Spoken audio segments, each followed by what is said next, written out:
The Honourable David Cunliffe. Mr Speaker, look, it's a real privilege to have an opportunity to speak in this third reading of the lauded Taxation Annual Rates for 2015-16 Research and Development Remedial Matters Bill. And speaking of remedial matters, I cannot resist the urge but to refer back to the contribution of the well-known member and celebrated winemaker Alan Scott, who said as follows in relation to tertiary studies. Oh, really? I thought he was famous. Maybe not. Okay, so the national intake wasn't quite what it seemed. I apologise to the member over in the back row of the National Caucus.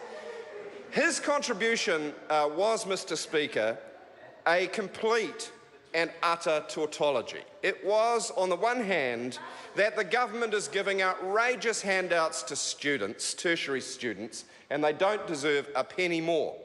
And then he went on to say, but those very same students go on to earn a massive fortune through the course of their lives, and the penny didn't drop, that therefore they pay more tax.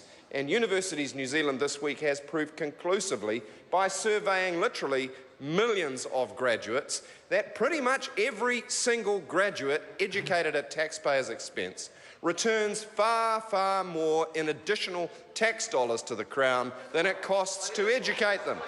And if that is the quality of the government's analysis, you can see why this bill is as limited as it is. This bill does three things. It perpetuates the myth that National has an economic policy. It just rolls over for one more year the annual rates that they got wrong when they came in the first place. They put up GST after they said they would put it down, and then they raised tax on the poor to pay the rich.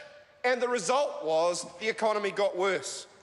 And now, as we look overseas and we see world stock markets in turmoil, the European banking system teetering on the brink of another global financial crisis, what great ideas does the national government bring to New Zealand? Bills like this, which do nothing. So they don't change tax policy to get the incentives right. They don't help the economy move forward. And how do they treat research and development? Well, they got that wrong too, Mr Speaker. They got it wrong because this minor fix, this piece of window dressing for the black hole expenditure that the member opposite couldn't explain, is a pale version of what Labor and the Greens have been advocating for the last two elections, a comprehensive R&D tax credit that shares the risk between the entrepreneur and the inventor and the taxpayer, because the entrepreneur never captures the full benefit of the invention. It flows to the economy as a whole. Therefore, it's reasonable that we all help offset the risk. That is bog standard economic orthodoxy pretty much throughout the OECD, except not here in good old Planet Key, because Mr Key thinks he's smarter than the rest. No, New Zealand business is much tougher. It doesn't need a comprehensive tax credit. We've got a better idea: bureaucratic hoop jumping. We will force good Kiwi businesses to jump through hoops, prove their wares to a bunch of bureaucrats in Wellington, and if they're very, very good and say pretty please with sugar on top, then they will get a grant in addition to this minuscule offset, which is only a loan because they have to pay it back later. The Callaghan Innovation System, sir, is so flawed that their crowning achievement was to give a grant to the competitor of Team New Zealand, Larry Ellison's Oracle America's Cup bid. Wasn't that fantastic? Or publishing companies whose next stop was the SFO, the Serious Fraud Office. Or German subsidiaries whose next act after taking the cash was to relocate back to Germany. It's a joke, sir. And any small business that is trying to innovate will tell you that it is clumsy.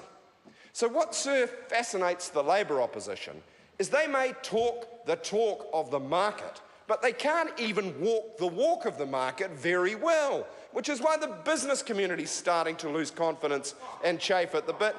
And boring, pedestrian, mean nothing, do nothing bills like this, sir, don't help.